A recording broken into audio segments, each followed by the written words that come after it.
Well, welcome back to the channel, folks. It's nice you can join us, and thank you very much for clicking on my video. So I hope you enjoyed today's video. It's a little bit of potching about, messing around with the engine, really just getting the gearbox off, doing a few jobs and getting it prepared so it's ready to go back in the car permanently. Also have a crack at getting it started, but let you know how that gets along down the video. No spoilers. And hopefully by the end of the video we'll have enough work done on the engine, be able to get it back in the car. I doubt very much I'll be getting it back in the car on this video, because I need the boys to come back and give me a hand with dropping the car back onto the engine rather than messing up that whole hoist thing I had going on. So hope you enjoy. Please thumbs up, please like, please subscribe, please share, and all that wonderfulness that you guys do for me.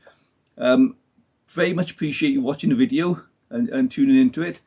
And our subscriber count is now over 9,500. So if we keep pushing, we can get to the 10,000 mark, and that'd be fantastic. If we can hit 10,000, that'd be far beyond what I ever thought would be possible with this channel. It's definitely growing, and that's thanks to you guys, because you've been tuning in and enjoying the videos. Right, got the engine dragged out now, so it's time to do a few jobs on this. I changed the cam belt while it's easy to get to. I don't think there's an awful lot of mileage on this engine, so I've checked these bearings. They seem fine, so I'm just going to go for a cam belt change. I've painted this up and fitted a temperature sensor on there. I've also screwed a fitting in the back of it, so I've got a draw off for me heater. So hopefully we got enough give in that to point us in the right direction for that. That's there or thereabouts in the right place. So what I'm going to do now is change the cam belt.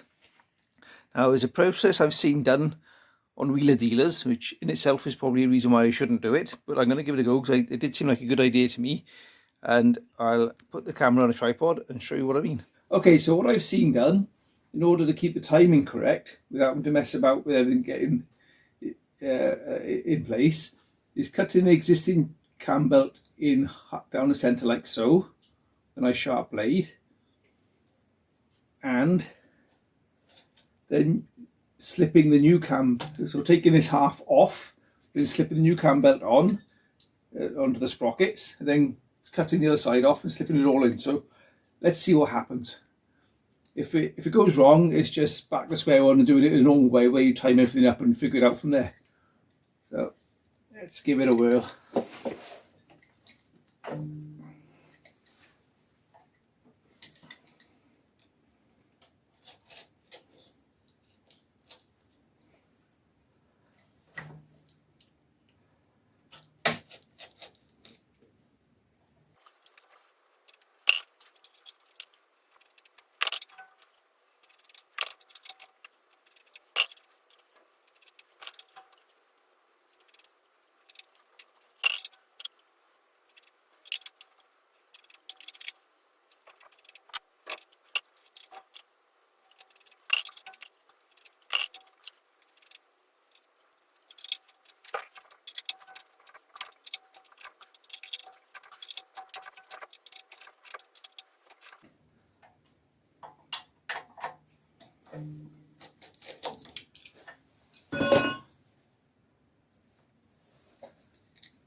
Seems like a good idea to me.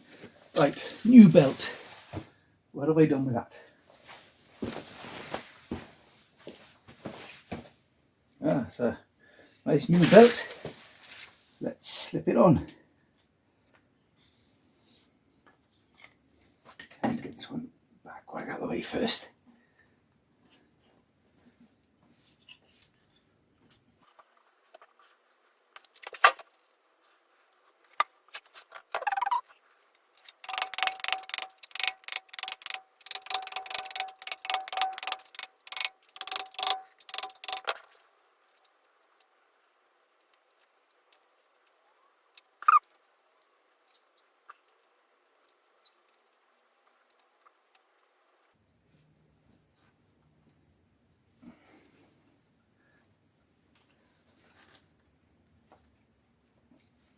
Just slacking the tension off a bit, perhaps. Bum, bum, bum, bum.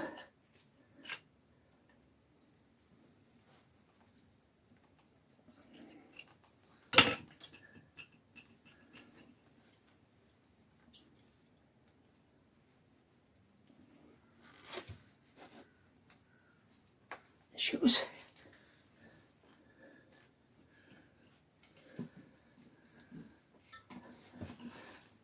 And now that has to be in the right place, because it just has to be, because it's all lining up nicely.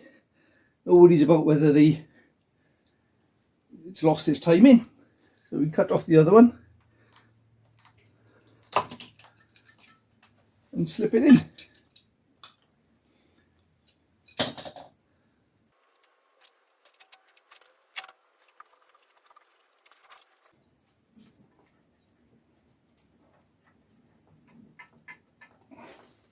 Brilliant. See, Ed China did have some good ideas.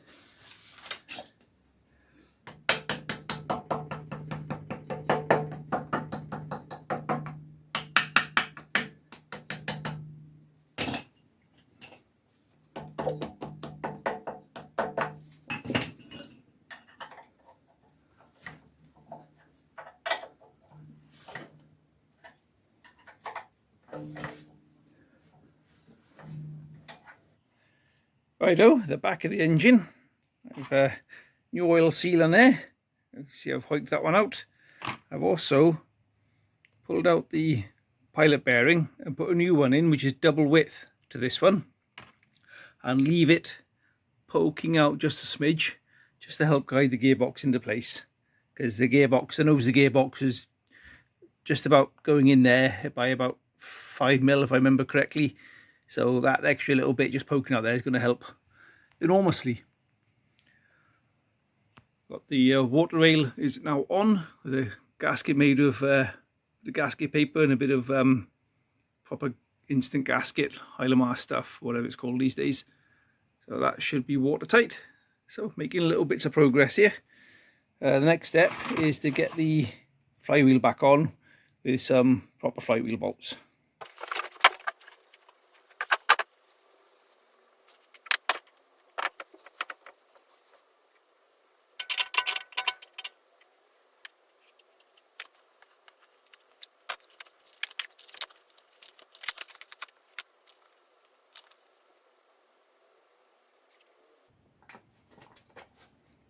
Instructions.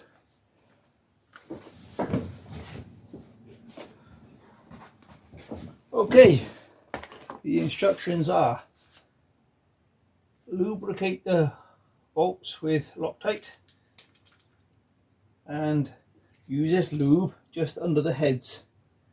They're probably be washing off as well, there's some gunk in them.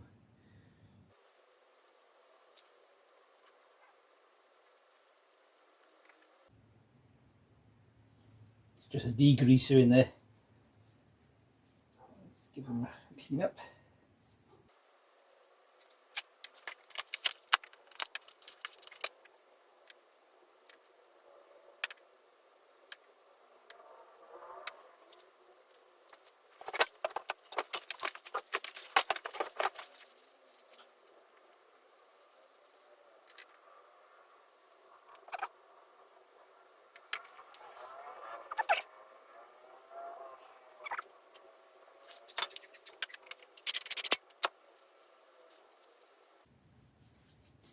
Do the greasing first, I think.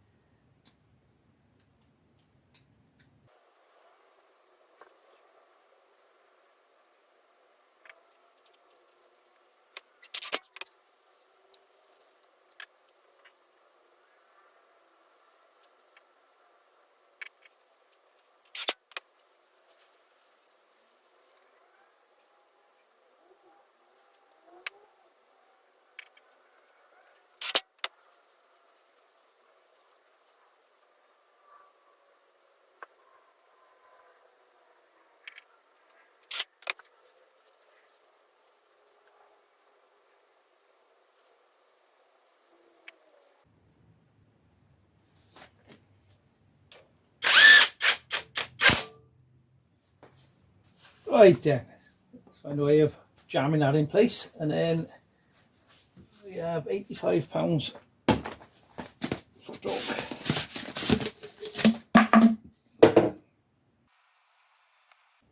85. Flywheel locker. Can we? Looks promising.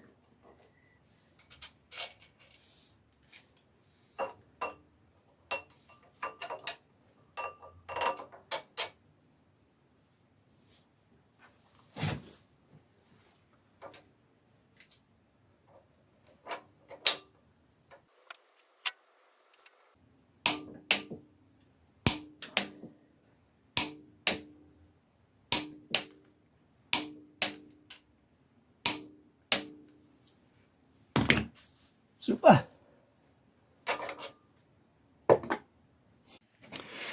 Lovely. That's the flywheel and clutch back on in place and bolted up and torqued up and all the goodness it needs to be.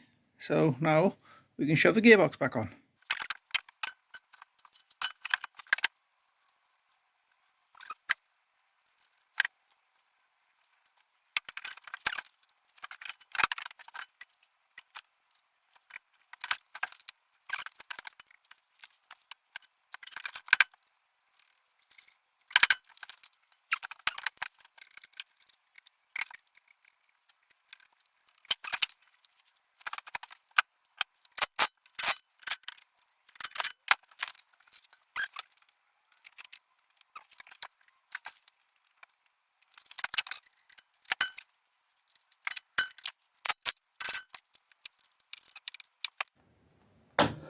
Fan dabby dozy.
Rightio, I'm happy with that.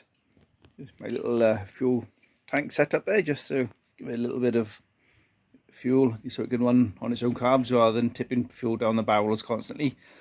These carbs are 40s and the chokes are a bit small, but I do have over in my pot of goodies ready for them some bigger chokes there and jets and things I'll get along the way. All I wanted to do today really was get the engine running, get a hear for it and see what it burns like. So there's no blue smoke everywhere. It starts up fine, so I'm comfortable with that. Would have been nice to have got an oil pressure reading from it, but I have no reason to believe there should be an issue with that, so I'm happy with it. So that's all good news. And what this does mean is I'm now comfortable for this to be ready to go back in the shell. So there's potchy bits to do, like tidy up the cam cover and things like that, and but mostly I'm happy with it, so we can go back in the shell and the shell can go back on its wheels. Then I can start moving it around. One or two of you have commented on, you know, think it'd be a good idea to put the interior in before I paint the exterior.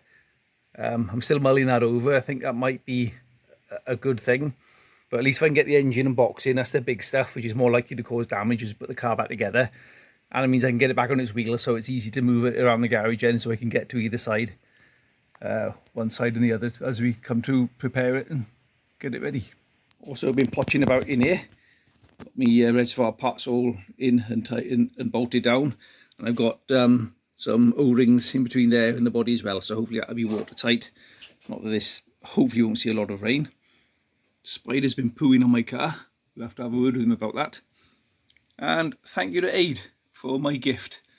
So that's really cool. Use that as a, when we go to shows, we'll use that as a show badge. Brilliant.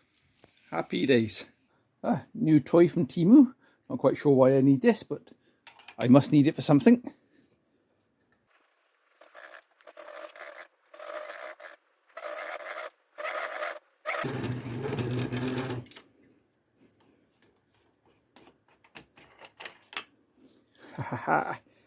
Lovely. Happy days. It runs. It sounds nice. I have had it running in the past, as you'll remember. Those are regular subscribers and we were watching from about 2 years ago. I had the engine running just on the floor at the end of the garage over there. Aidan and I held the thing down and kick-started it into life. But it's nice to hear it ticking over. Although I can't leave it run too long, obviously, because there's no coolant in it yet. But just run it for a few seconds is okay. It's nice to hear it ticking over and sounding half about, so that's quite encouraging. So the next challenge really is to have a good tidy up in here and get things prepared, ready to drop the shell back over the engine and get the running gear back on so we can get the car moving about, which would be brilliant. So don't forget, please subscribe, please like, and please share, and we'll see you on the next one.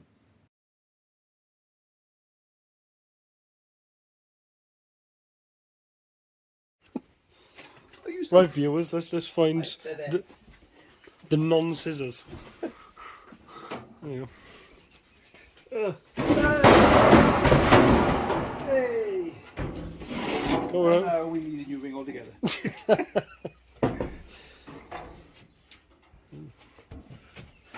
Okay, let's pretend that didn't happen.